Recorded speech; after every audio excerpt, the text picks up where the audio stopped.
నమస్తే, నేను విజయారెడ్డి.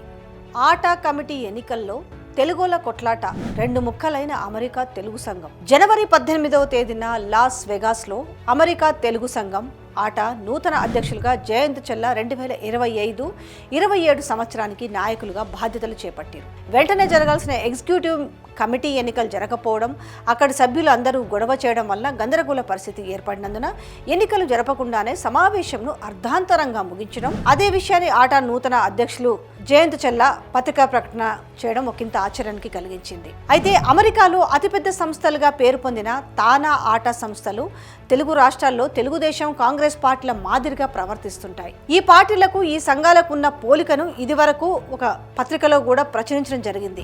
తానాలో ఉన్న మెజారిటీ సభ్యుల ప్రొఫైల్ను గమనిస్తే అది తెలుగుదేశం పార్టీకి సరిపోతుంది, కానీ తానా వ్యవహార శైలి మాత్రం కాంగ్రెస్ సభ్యులుగా ఉంటుంది. ఎవరు ఎప్పుడైనా మాట్లాడవచ్చు. ఆ భావ స్వాతంత్రాన్ని దుర్వినియోగం చేసేవారే అనేకం. అలాగే ఆటా సభ్యుల ప్రొఫైల్ కాంగ్రెస్ పార్టీకి దగ్గరగా ఉంటుంది, కానీ వ్యవహార శైలి మాత్రం తెలుగుదేశం పార్టీ లాగానే ఉంటుంది. ఎవరెక్కడ ఎప్పుడైనా మాట్లాడకూడదు, మాట్లాడరు.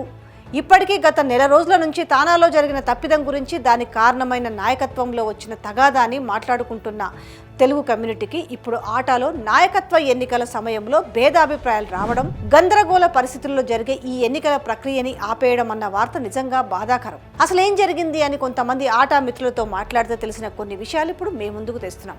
ఆటాలో సంస్థ బైలాస్ ప్రకారము సభ్యులు ఆటా ట్రస్టులను ఎన్నుకుంటారు.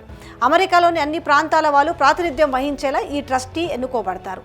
ఆ విధంగా ఈసారి ఆటా ట్రస్టుల ఎన్నిక సజావుగా జరిగి 15 మంది కొత్త సభ్యులు, ఇప్పుడున్న వారిలో ఇంకా కొనసాగవలసింది 16 మంది ట్రస్టీలు, మొత్తం 31 మంది ట్రస్టీల్లో 2025-27 కాలానికి ఏర్పడింది. 2 సంవత్సరాల క్రితం ఏకగ్రీవ అధ్యక్షుడిగా ఎన్నికైన జయంత్ చెల్లాతో కలిసి ఈ బోర్డు పనిచేస్తుంది.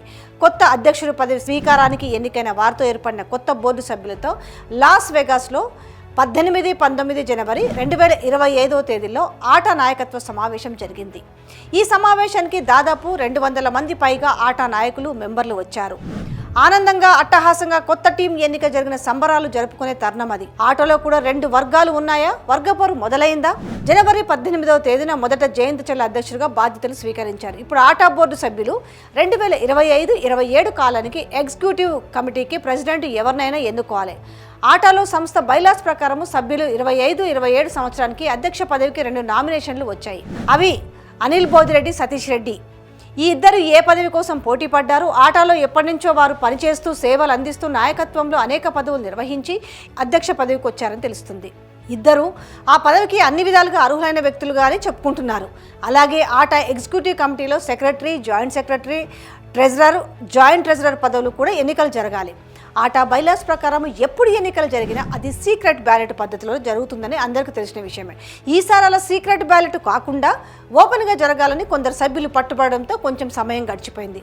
సో ఈ ఎన్నికల ప్రక్రియ కోసం మాజీ అధ్యక్షులు, ఆటా సీనియర్ నాయకులు, వీళ్ళందరూ కలిసేసి దీన్ని ఎవరెవరైతే ఉన్నారో దీంట్లో పరిశీలకులుగా నియమించారు. బ్యాలెట్ పేపర్ను తయారు చేసి వాటిపై పరిశీలకుల సంతకాలు పెట్టించి అందరికీ ఇచ్చారు.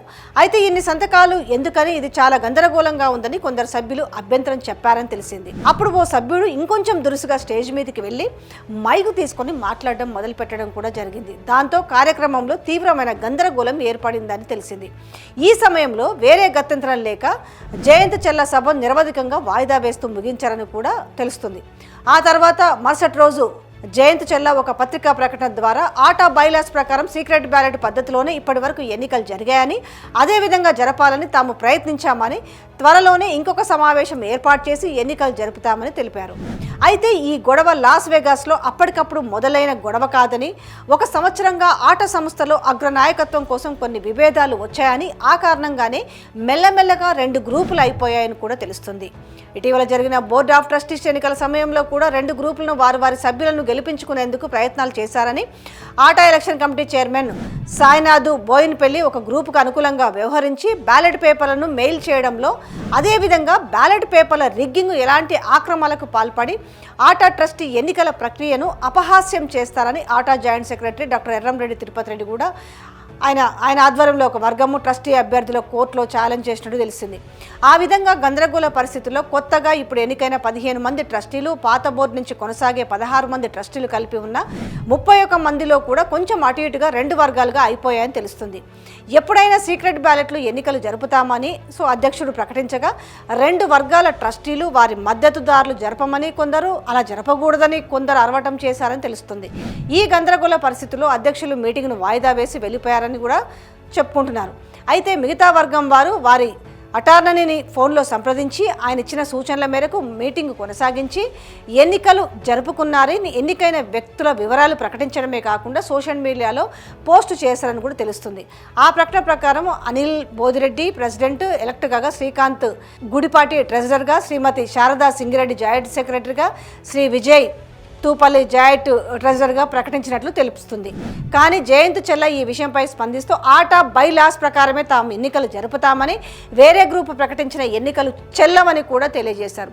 ఈ విషయంపై జయంత్ మాట్లాడుతూ ఇలాంటి పరిస్థితి రావడం దురదృష్టకరమని, తాము ఒక పక్క ఆట లీగల్ సెట్ ఆట అనాలను సంప్రదిస్తున్నామని, రెండో పక్క ఆట పెద్దలు, రెండో వర్గాల నాయకులతో మాట్లాడి సమస్యను సామరస్యంగా పరిష్కరించడానికి ప్రయత్నాలు చేస్తున్నామని కూడా చెప్పడం జరిగింది. ఇక పెరుగుతున్న తెలుగు కమ్యూనిటీ, పెరుగుతున్న తెలుగు నాయకులు, పెరుగుతున్న పోటీ వాతావరణం వల్ల ఇలాంటి సమస్యలు వస్తున్నాయనేసి మనకి ఈ ఉదంతం అంతా చెప్తుంది. దాదాపు 20,000 మంది సభ్యులు ఉన్న 3 దశాబ్దాల చరిత్ర ఉన్న ఆటా సంస్థకు ఉన్న మంచి పేరు పాడు చేసుకునే విధంగా, ప్రజాస్వామ్య విధానాలను అపహాస్యం చేసే విధంగా నాయకులు 2 వర్గాల నుంచి ఈ విధంగా చేయడం ఎవరు హర్షించరని, అందువల్ల అందరూ సమన్వయంగా పాటించి సామరస్యంగా ఈ సమస్యను పరిష్కరించుకోగలరనేసి ఆటా సభ్యులందరూ కూడా ఆశిస్తున్నారు.